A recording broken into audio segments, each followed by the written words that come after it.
I'll find valid in your eyes.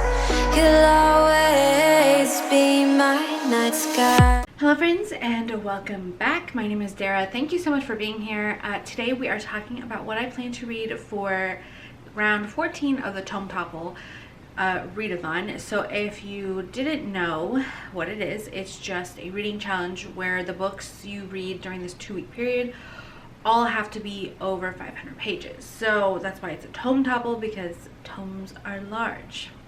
So there are some prompts and challenges which I will probably just put in the description box, because I only plan on doing 3 of them and really focusing on 2. Like, we'll see, because obviously with 500 pages at least in each book, I'm not going to get that many of them done, audiobook or not, you know, like that's still a very large book. There are a few, so I'm going to do a tome audiobook. I love doing Brandon Sanderson by audio. I might read a little physical too, but I would say 95% of the book will be audio. So that will be Oathbringer by Brandon Sanderson, which is book 3 of the Stormlight Archive.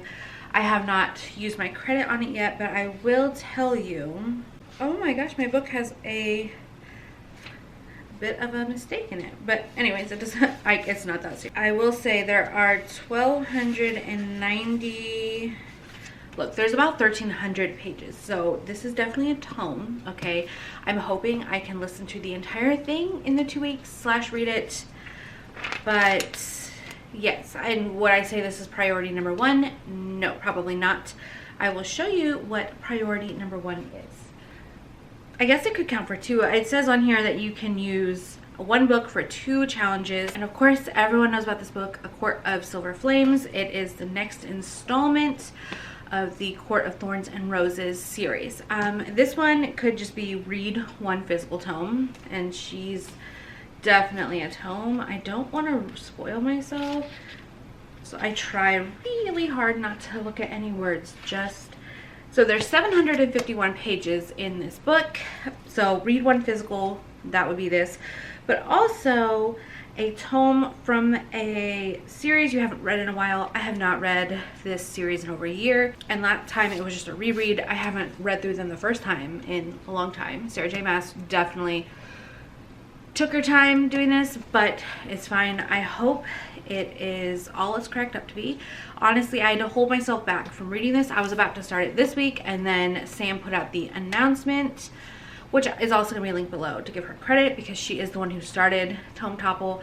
And so I was like, all right, I can wait 1 more week to read this. I know it is controversial. Some people think it's overrated and stupid, and that's fine. I'm gonna read it anyways because I love the series, so I guess I'm overrated. Not really, but I'm just not into all that nonsense. I'm just here to read what I enjoy, and you should do the same. So those are the 2 books that I'm going to really try to focus on. I have 2 more options here of books that I want to read, but let's be real, like I said, 500 pages each, that's going to be tricky business. So one of the prompts is read a book that you started in a previous... I just tore my book. Man, that makes me so sad. I'm sorry for the glare. I'm using my ring light for the first time ever. Look. Oh, that makes me sad. Okay, so one of the books that I want to read is Resistance Women. I'm also going to apply to a bookstore here. That's why I have that in there. This one is by Jennifer Chiaverini. If you followed me for any number of years, you know I live for her. She is actually the book that got me back into reading after taking about a 1.5 years of like dry, arid, no reading at all. So yeah, after a 1.5 years of not a single book being ingested, I went to the library and picked up her The Quilter's Apprentice. That series got me back into reading, and I've been in it ever since. I grew up reading all the time. I was always in a book. My dad used to tease me and say I spent more of my life in a book than living like in the current present, but that was more fun, okay, growing up in rural Kansas. But yeah, so I would love to read this one. I've owned it for about a year. It is historical fiction, which in my last vlog I said I wanted to read more of. So I'm gonna maybe get to this. I'm gonna try it. You know, I like to read based off my moods. Brandon Sanderson is a mood, like always. So that one is definitely going to be listened to. Hopefully I can finish it. And I've been looking forward to Sarah J Maas for so long that I really think I'll read that one. But who knows what happens next week, you know?